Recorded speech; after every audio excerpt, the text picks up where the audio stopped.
in the first of our series of special election reports where we take a look at the issues that are going to decide this coming election. Now, when nearly 2 weeks ago Rishi Sunak fired the starting gun, he told us that when the Tories came into office 14 years ago, Labour had crashed the economy. They left a note, he said, saying that there was no money left. So that seems as good a place as any to start. So today we're looking at the economy. They've been banging on about that fucking note for 14 years. 14 years ago, outgoing Labour Chief Secretary to the Treasury left a note to incoming Tory Chief Secretary of the Treasury saying, "Dear Chief Secretary to the Treasury, all the money's gone." Which wasn't exactly a lie, but it was also clearly a fucking joke. You'll notice Labour aren't still talking about when in 1964 the outgoing Tory Chancellor left his successor James Callaghan a note saying, "Good luck, old cock, sorry to leave it in such a mess," which again wasn't exactly a lie, but again was also a fucking joke. When any Tory says that the last time Labour were in government they crashed the economy, they are lying to you.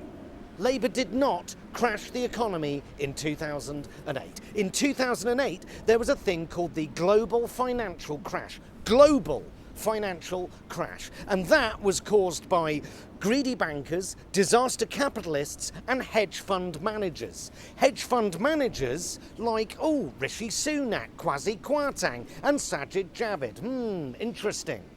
One of the major factors of the 2008 crash in the UK was when hedge fund company TCI forced ABN to be sold to the Royal Bank of Scotland, which meant the Royal Bank of Scotland went tits up and the taxpayer had to bail it out whilst enduring years of brutal and sustained austerity, supposedly to help clear up the mess that the dodgy bankers had made, because apparently we were all in it together. Remember that? Well, guess who was a partner at hedge fund TCI at the time? Guess who made millions of pounds out of that very banking crash? Guess who made millions of pounds at the country's expense, at your expense, whilst everybody else suffered?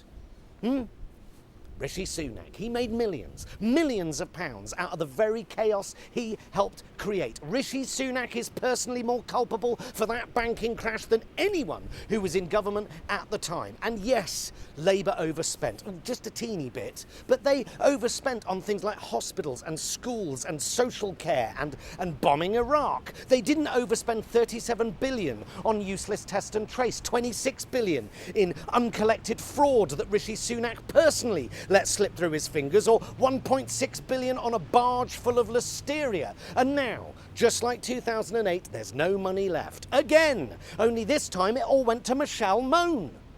When the Tories crashed the economy, it wasn't because of global financial events, it was because Liz Truss and Kwasi Kwarteng had a couple too many lines of gack and thought, fuck it, £45 billion of unfunded tax cuts for the most wealthy, that'll help the country to level up. The next time the Tories lecture anyone about Labour bankrupting the country, 2 words, Liz Truss. If right now you're facing a massive hike in your mortgage repayments, that's Liz Truss. She did that. Next time you hear them talk about fiscal responsibility, 2 words, Nadhim Zahawi, the tax-dodging Chancellor of the Exchequer, a man worth over £100 million who dodged millions of pounds of tax whilst making you poorer. He did that. Next time they mention getting inflation under control, 2 words, fuck you, we're not that stupid. Inflation might be slowing, but prices are still 20% higher than in 2021. And whilst they've all been profiteering and handing out billions of pounds in contracts to their rich mates, whilst claiming vast amounts on expenses with their fingers literally in the nation's till, they are making sure it's Angela Rayner's second home fraud that didn't actually happen that makes the front pages of the Telegraph.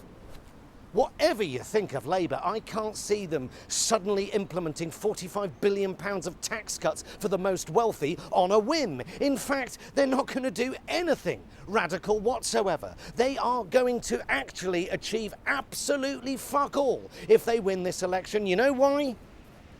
There's no fucking money left. Well, tomorrow we're looking at the second most important topic for most British voters, and that's immigration. But for now, back to you, Carol.